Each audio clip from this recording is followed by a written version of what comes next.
ధరణి విజ్ఞప్తుల పరిశీలన గడువును సర్కార్ పొడిగించింది. మార్చి 17వ తేదీ వరకు దరఖాస్తుల పరిశీలనకు అవకాశం ఇచ్చింది.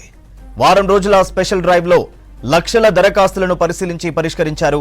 తహసీల్దార్ కార్యాలయంలో స్పెషల్ డ్రైవ్ పెట్టి భూ సమస్యలను పరిష్కరిస్తున్నారు. పెండింగ్ భూ సమస్యలు మరిన్ని మిగిలిపోవడంతో మరో వారం రోజులు పొడిగిస్తూ నిర్ణయం తీసుకుంది. శాఖ మంత్రిగా పనిచేసిన కేటీఆర్ గారికి చాలా అవినాభావ సంబంధం, చాలా వాట్లల్లో పొత్తులు కూడా ఉన్నాయి. దీనికి బాధ్యత నేను ఇందాక చెరసాలలో పెట్టిన వీటికన్నిటికి కూడా ఒక పక్కన కంపెనీలు, ఒక పక్కన ఆ ప్రభుత్వంలో ఉన్న ఆ శాఖను నిర్వహించిన ఐటీ శాఖ కానీ, ఇంకా లేకపోతే రెవెన్యూ శాఖను నిర్వహించిన ముఖ్యమంత్రి గారు కానీ, ఆ విధంగా మొత్తం రాష్ట్రంలో రెవెన్యూ వ్యవస్థను, అడ్మినిస్ట్రేషన్ను అస్తవ్యస్తం చేయడమే కాకుండా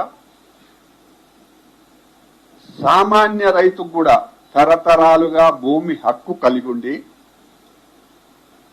భూమి నమ్ముకొని వ్యవసాయం చేస్తున్న వాళ్ళకందరికీ కూడా 2017 తర్వాత భూమి హక్కులు కోల్పోయింది. దీనికి నేను డైరెక్ట్ గా ఆరోపణ చేస్తున్నా, ఏ విధమైన సంకోచం లేకుండా.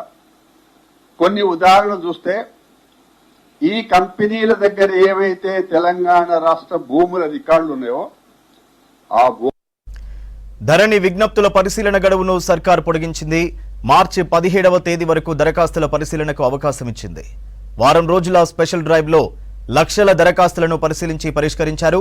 తహసీల్దార్ కార్యాలయంలో స్పెషల్ డ్రైవ్ పెట్టి భూ సమస్యలను పరిష్కరిస్తున్నారు. పెండింగ్ భూ సమస్యలు మరిన్ని మిగిలిపోవడంతో మరో వారం రోజులు పొడిగిస్తూ నిర్ణయం తీసుకుంది సర్కార్.